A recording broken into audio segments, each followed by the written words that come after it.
नमस्कार मित्रमैत्रिणींनो. माझ्या लेखनाचा आस्वाद घेणारा पहिला श्रोता म्हणजे माझे पती नारायण चाफळकर सर. आज माझ्या कुटुंबियांच्या मनात फक्त आठवणींच्या रूपाने सोबत आहेत. त्यांनी ऐकलेली ही शेवटची कविता त्यांनाच समर्पित आहे. आजची माझी कविता ही फक्त आमच्या प्रपंचाची नाही, तर आपल्या अवतीभोवतीच्या समस्त प्रापंचिकांची आहे.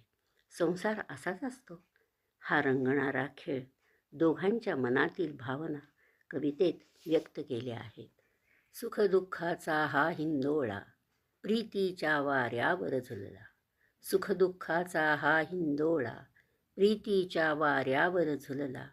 कितीक संकटे आली गेली विश्वासाच्या मिठीत विरली.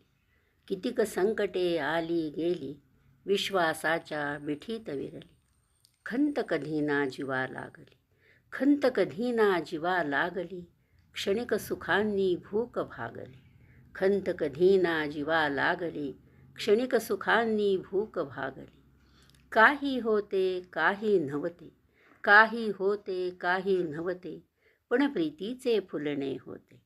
काही होते काही नव्हते, पण प्रीतीचे फुलणे होते.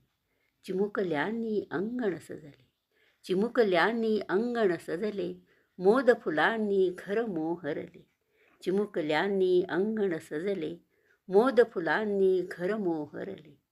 रुसवा फुगवा होत राहिला, रुसवा फुगवा होत राहिला. संसाराचा खेळ रंगला, रुसवा फुगवा होत राहिला. संसाराचा खेळ रंगला. भरले घर हे रीते जाहले, भरले घर हे रीते जाहले. स्मृतिगंधाने भरून राहिले, भरले घर हे रीते जाहले. स्मृतिगंधाने भरून राहिले. समाधान हे आहे चित्ती, समाधान हे आहे चित्ती. मनास आहे आता शांती, समाधान हे आहे चित्ती. मनास आहे आता शांती. खेळ आता संपत आला, खेळ आता संपत आला. नेत्र लागले पैलतीराला, खेळ आता संपत आला. नेत्र लागले पैलतीराला. अंतर्बाह्य आनंद हा, अंतर्बाह्य आनंद हा. तृप्ती विसावा असे जीवाला, तृप्ती विसावा असे जीवाला, तृप्ती विसावा असे जीवाला.